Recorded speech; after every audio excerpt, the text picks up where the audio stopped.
एवं चक्रीय चतुर्भुज के बारे में आपको बताया था और वो चैप्टर हमने समाप्त कर दिया। उससे संबंधित कुछ प्रश्नावली के प्रश्न थे जो बच्चों ने मुझसे पूछे थे, तो जो मैंने टेलीग्राम चैनल पर उनका सॉल्यूशन बना लगा करके भेज दिया है। तो जिसको नहीं आ रहा हो वो टेलीग्राम चैनल पर उन सभी के सॉल्यूशंस को देख सकता है। तो इस तरह से वो चैप्टर हमारा समाप्त हो गया है और आज हम एक नया चैप्टर के साथ सांख्यिकी जो है उसका लेक्चर पहला है ये लेकर के आपके सामने फिर से उपस्थित हुए हैं, जिसको आप बोलते हैं स्टैटिक्स।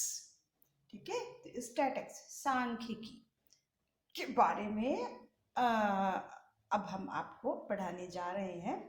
तो पिछली कक्षा में भी ये सांख्यिकी थी आपकी। तो जैसे कि आप लोग देखते हैं ना कि रोज किसी भी समाचार पत्र या किसी किताब में या विज्ञापन में या सूचना के माध्यम से या कभी रेडियो दूरदर्शन पर हमें कुछ सूचनाएं मिलती रहती हैं और उन सूचनाओं का संबंध प्रत्येक व्यक्ति के जीवन से संबंधित होता है, या ये सूचनाएं जो है प्रत्येक क्षेत्र से होती है। जीवन के प्रत्येक क्षेत्र होते हैं, सामाजिक है, राजनीतिक है, धार्मिक है, कृषि से संबंधित, शिक्षा से संबंधित, रोजगार से संबंधित कुछ ऐसे आंकड़े जो है आप इन समाचार पत्रों में या टेलीविजन पर या दूरदर्शन पर हमेशा देखते रहते हैं। तो इन सूचनाओं में जो तथ्य संख्यात्मक रूप से एकत्र किए जाते हैं वही आंकड़े कहलाते। आंकड़ा, आंकड़ा का मतलब कई संख्याओं का समूह मिलकर के बनता है आंकड़ा। तो जो सूचनाओं में से जो तथ्य संख्यात्मक रूप से एकत्र किए जाते, जैसे मान लीजिए हमने शिक्षा के रूप में आंकड़ा एकत्र किया, तो हर राज्य में शिक्षा का क्या प्रतिशत है, कितने लोग साक्षर हैं, तो भाई कहीं 60% लोग साक्षर हैं, कहीं 90 है, कहीं 42 है, कहीं 45 है। तो ये जो संख्या है 42, 60, 90, ये जो तथ्य हमने संख्यात्मक रूप से एकत्र किया इसे हम क्या कहेंगे? आंकड़ा। और आंकड़ों को समझने योग्य बनाने के लिए उससे कई उद्देश्यगत निष्कर्ष प्राप्त करने के लिए उनको व्यवस्थित करना पड़ता है। मतलब उन आंकड़ों को अगर हमें समझना है या उनका क्या उद्देश्य है, किस निष्कर्ष के लिए इन आंकड़ों को प्रस्तुत किया गया है, तो सबसे पहले उन आंकड़ों को हमें व्यवस्थित करना पड़ता है। व्यवस्थित करने का तात्पर्य या तो उनको आरोही क्रम में लिखें या तो अवरोही क्रम में, यही दो तरीका होता है उन्हें व्यवस्थित करने का, जो कि हमने आपको बताया। आरोही माने छोटे से बड़े की ओर, अवरोही माने बड़े से छोटे की ओर। तो ये दो तरीका होता है आंकड़ों को व्यवस्थित करने का। इसके पहले हमने आपको पढ़ाया था सांख्यिकी में कक्षा 7 में कि किस तरह से किसी भी आंकड़े को निरूपित करने के लिए पिक्टोग्राफ बनाया जाता है। कक्षा 6 में पढ़ा था दंडारेख, कक्षा 6 में बार ग्राफ कैसे बनता है। फिर आपने 7th में पढ़ा था पाई ग्राफ और उसके साथ साथ पढ़ा था समांतर माध्य। ये सभी सांख्यिकी के अंतर्गत ही आते हैं। तो ये उन तथ्यों या उन आंकड़ों को प्रस्तुत करने के लिए कई तरीके होते हैं। ठीक है, अब इसी में है केंद्रीय प्रवृत्ति की माप। इसी सांख्यिकी के अंतर्गत होता है केंद्रीय प्रवृत्ति की माप। ये क्या होता है? दिए गए आंकड़ों में एक ऐसी संख्या होती है जो समस्त आंकड़ों का प्रतिनिधित्व करती है।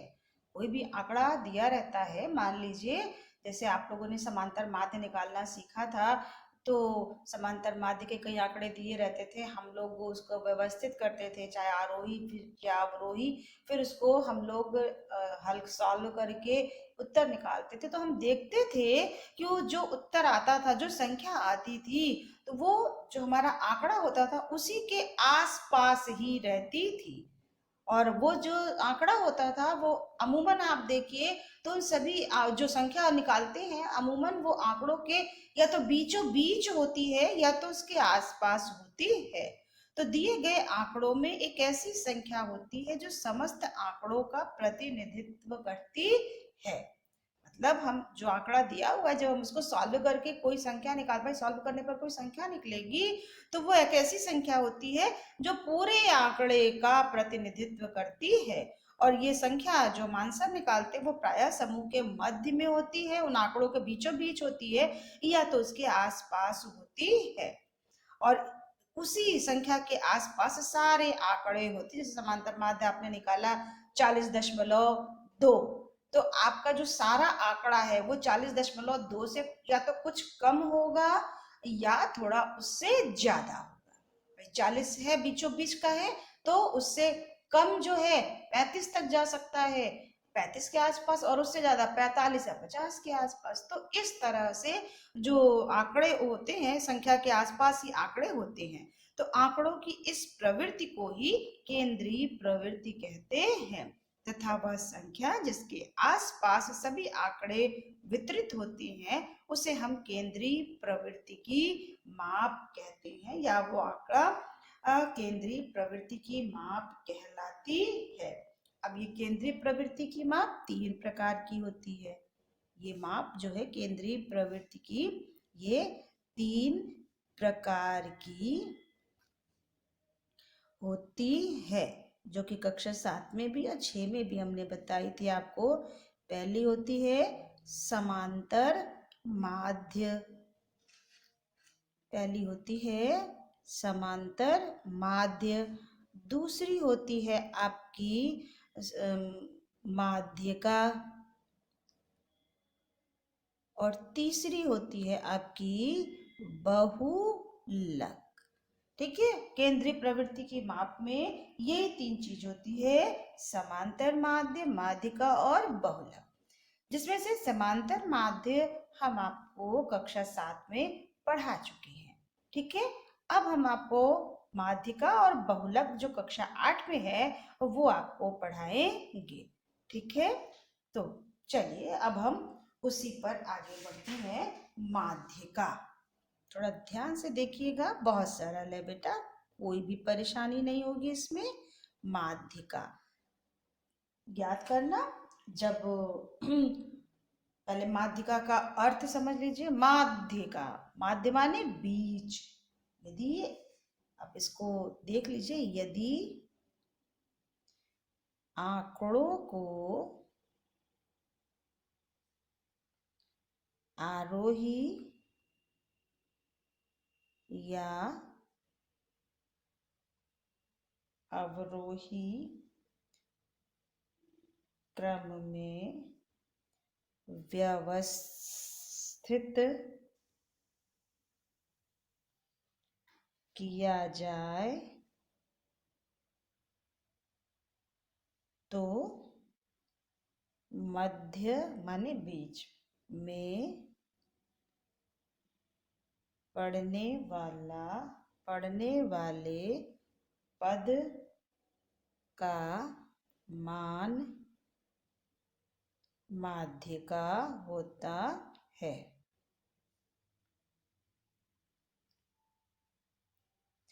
यदि कोई आंकड़ा दिया है उसकी माध्यिका निकालनी, तो सबसे पहले हमने क्या कहा कि आंकड़ों को व्यवस्थित किया जाता है, या तो आरोही या तो अवरोही। तो जब हम आंकड़ों को आरोही या अवरोही क्रम में व्यवस्थित करते हैं तो उनके जो बीचों बीच का मध्य वाला जो पद होता है उसे ही हम माध्यिका कहते हैं। माध्यिका का मान होता है जो वो बीचों बीच के पद का है। जैसे मान लीजिए मेरे पास 5 पद हैं, कोई किसी आंकड़े का 5 पद दिया है, तो उन पांचों का बीच मध्य का पद कौन सा होगा? तीसरा वाला पद होगा।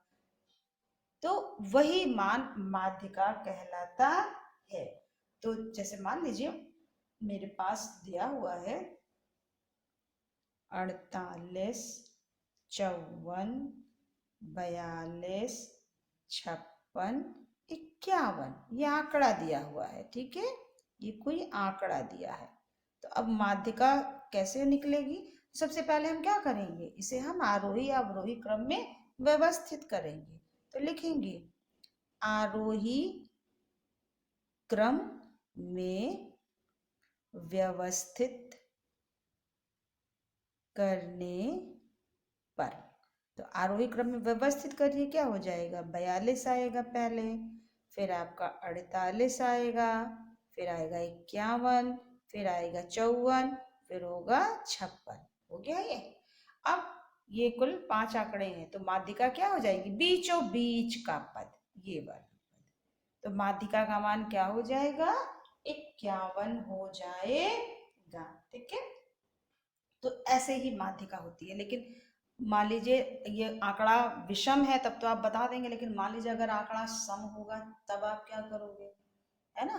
तो अब हम उसी पर चलते हैं। तो माध्यिका ज्ञात करना, जब दो तरीका हमने आपको बताया था ना, एक आंकड़ा वर्गीकृत, एक अवर्गीकृत होता है, और एक आंकड़ा अवर्गीकृत तो हो लेकिन वो सारणीबद्ध हो। अवर्गीकृत आंकड़े का मतलब होता है कि कोई भी जो आंकड़ा है उसमें कोई पद एक या बहुत हुआ तो एक से अधिक बार, 2 बार आ सकता है या 3 बार, उससे ज्यादा नहीं। लेकिन जब अब आंकड़ा अवर्गीकृत हो और सारणीबद्ध, सारणीबद्ध का मतलब है कि हर आंकड़े की बारंबारता होगी। कोई भी एक आंकड़ा है तो उसकी बारंबारता मतलब वो कई बार, 4 बार, 5 बार, 8 बार, 10 बार हो सकता है, तो उसे हम बोलते हैं सारणीबद्ध। तो अब हम पहले पहला ज्ञात करेंगे, जब आंकड़े अवर्गीकृत हों। जब आंकड़े अवर्गीकृत हो तो माध्यिका ज्ञात करना। तो कैसे माध्यिका ज्ञात करेंगे, पहले हम वो बताते हैं। अब माध्यिका ज्ञात करने के लिए सूत्र होता है, तो पहले पहले सूत्र आप देखिए, इसे याद करना पड़ेगा। आंकड़ों को आरोही या अवरोही क्रम में रखने के पश्चात यदि आंकड़ों की संख्या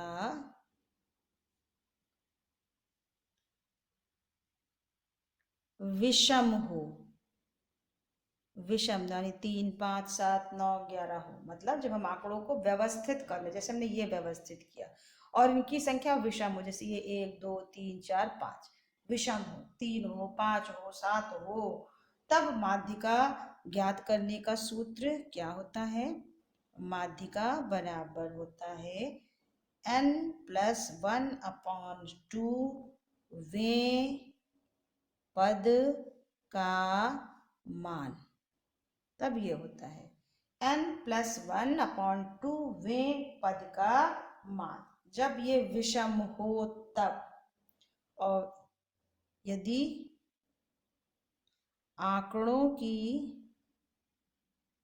संख्या सम हो, तो अगर आंकड़ों की संख्या सम हो जाए तो क्या होगा, माध्यिका निकालने का सूत्र, माध्यिका बराबर 1/2 बटे n/2 वें पद का मान प्लस n/2 +1 वें पद का मान, ये होता है 1/2 n/2 वें पद का मान और प्लस n/2 +1 वें पद का मान। ये माध्यिका निकालने का आपका, सॉरी यहां से खींचना था, ये माध्यिका निकालने का आपका सूत्र है। 2 सूत्र हैं, जब आंकड़े सम हो और जब आंकड़े विषम। अगर विषम है तो n+1/2 पद का मान, n माने जो आंकड़ों की संख्या हो, 5 हो, 7 हो, 9 हो, 11 हो। तो इसको हल कर, जैसे मान लीजिए 9 पद है तो 9 + 1 10/2 5। तो पांचवें पद का मान, यानी जो आंकड़ों में पांचवा पद होगा वही माध्यिका होगी। ठीक है। और अगर सम हो तो माध्यिका बराबर 1/2 n/2वें पद का मान प्लस n/2 प्लस 1वें पद का मान होगा। ठीक है। अब इसमें से हम आपको सवाल बताते हैं तो फिर आपको अच्छे से ये समझ में आ जाएगा। चलिए, इसी से रिलेटेड आपका एक सवाल हम करके बताते हैं। सैंपल का ही सवाल है आपका कि ऊंचाई, शिक्षार्थियों की ऊंचाई दी हुई है। शिक्षार्थियों की ऊंचाई का आंकड़ा है 148, 151, 153, 145, 143, 152, 155। ये विद्यार्थियों की ऊंचाई का आंकड़ा है। तो माध्यिका ज्ञात करो। ठीक है, माध्यिका ज्ञात करो। तो अब आप क्या करेंगे, सबसे पहले जो भी आंकड़ा दिया हुआ है सबसे पहले हम उसे क्या करेंगे, आरोही या अवरोही क्रम में व्यवस्थित करेंगे। तो यहाँ पर लिखो, आरोही क्रम में व्यवस्थित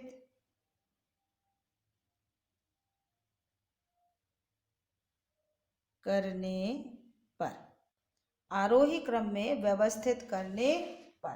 तो जब आप आरोही क्रम में व्यवस्थित करोगे तो हमारा आंकड़ा क्या क्या हो जाएगा। देखिए,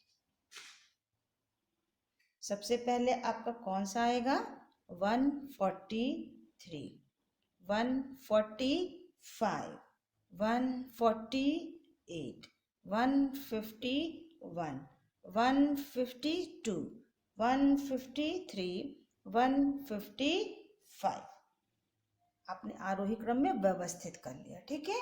अब इसके बाद आप गिनिए ये आंकड़ा है कितना, ये 1 2 3 4 5 6 7, कुल कितने आंकड़े हैं, 7 आंकड़े हैं। तो 7 है तो ये सम है या विषम, सिंपल सी बात है, सम है। तो आप ये लिखोगे, चूंकि, चूंकि का निशान लगाना चाहिए, चूंकि आंकड़े विषम है अतः माध्यिका बराबर क्या हो जाएगी आपकी, माध्यिका बराबर n+1/2वें पद का मान। तो n की जगह पे क्या रखेंगे, 7 + 1/2वें पद का मान। ये जरूर लिखना, नहीं तो एक को नंबर नहीं मिलेगा। 7 और 1 8, 8 को 2 से भाग देंगे तो क्या होगा, 4वें पद का मान, चौथे पद का मान। तो चौथे पद का मान क्या हो जाएगा, माध्यिका बराबर, चौथा पद क्या हो जाएगा, देखिए 1 2 3 4, चौथा पद क्या है आपका 151, यानी माध्यिका आपकी क्या हो गई, 151। ठीक है। ये सॉरी सेंटीमीटर में सब दिया हुआ था, हम लिखना भूल गए हैं जल्दी जल्दी में। तो ये आपका 151 सेंटीमीटर ये माध्यिका हो गई। ठीक है। एक हम एग्जाम्पल आपको सम वाला भी लगा देते हैं। कोई आंकड़ा दिया हुआ है,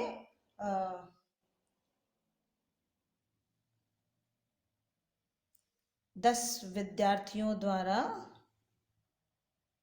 अब जो 10 पहले से लिख दिया है तो इसका मतलब है कि 10 विद्यार्थियों द्वारा प्राप्त अंकों की माध्यिका ज्ञात करो। ठीक है, हम आंकड़े को लिख दे रहे हैं आरोही क्रम में ही। आप लोग जो है जब भी सवाल करिएगा, क्योंकि समय हमारा वीडियो का समय ज़्यादा हो जाएगा तो अपलोड होने में दिक्कत होती है बेटा। 12 13 19 20 और 22। ठीक है, ये हमने आरोही क्रम में ऑलरेडी लिख दिया है। अब देखिए कुल कितने आंकड़े हैं, 1 2 3 4 5 6 7 8 9 10, 10 है। ठीक है, तो चूंकि आंकड़ा क्या है आपका, आंकड़ा सम है, तो सम वाला सूत्र लगाएंगे। सम है, अतः माध्यिका बराबर क्या हो जाएगा, n1/2, n/2 पद का मान, n/2 पद का मान प्लस n/2 प्लस 1वें पद का मान। ठीक है, अब 1/2, n कितना है आपका 10/2वें पद का मान, और ये 10/2 प्लस 1वें पद का मान। ठीक है, सॉरी बढ़ाया नहीं कागज आगे। तो ये हो गया 1/2, 2 से इसको भाग दोगी तो कितनी बार जाएगा, 5 बार, 2 पंजे 10, 5वें पद का मान, 5वें पद का मान प्लस 2 पंजे 10, 5 और 1 ये 6, 6वें पद का मान। ठीक है, अब आपका 5वां पद क्या है, 5वां पद का मान रखना है। यहाँ पर देखिए 1 2 3 4 5, 5वां पद 11 है और 6ठा पद 12 है, तो ये 1/2 11 प्लस 12, ठीक है, बराबर 1/2 23, 23 हुआ। अब 23 को 2 से भाग दे दोगी तो क्या हो जाएगा, 11.5 अंक, 11.5 अंक आपका माध्यिका हो गई। ये आपकी माध्यिका। अब देखिए जो भी मान निकलता है, इस मान के आसपास, ये मान जो है अमूमन बीचों बीच का ही होता है, बीचों बीच यानी देखो 11 और 12, ये 5वां है, 6ठा, इसके बीच में 11.5 है। ठीक है, और सारे आंकड़े उसके पहले और बाद वाले इसी के आसपास ही होते हैं, 2 4 10 आगे या 2 4 10 पीछे। ठीक है, तो इसीलिए इसको बोलते हैं कि जो आंकड़ा का हम निकालते हैं माप, वो आंकड़ा जो है, वो माप जो है अमूमन उस आंकड़े के बीचों बीच का या उसके आसपास की ही संख्या होती है, तो उसे ही बोलते हैं केंद्रीय प्रवृत्ति की माप। तो इस तरह से ये सम का था, और इसके पहले वाला जो था वो विषम का था। तो ये 2 चीज था, हमने वो बताया जब आंकड़ा अवर्गीकृत हो। अब इसके बाद हम बताएंगे कि आंकड़ा अवर्गीकृत तो है लेकिन सारणीबद्ध अगर हो तो कैसे माध्यिका निकालेंगे। आज के लिए इतना ही।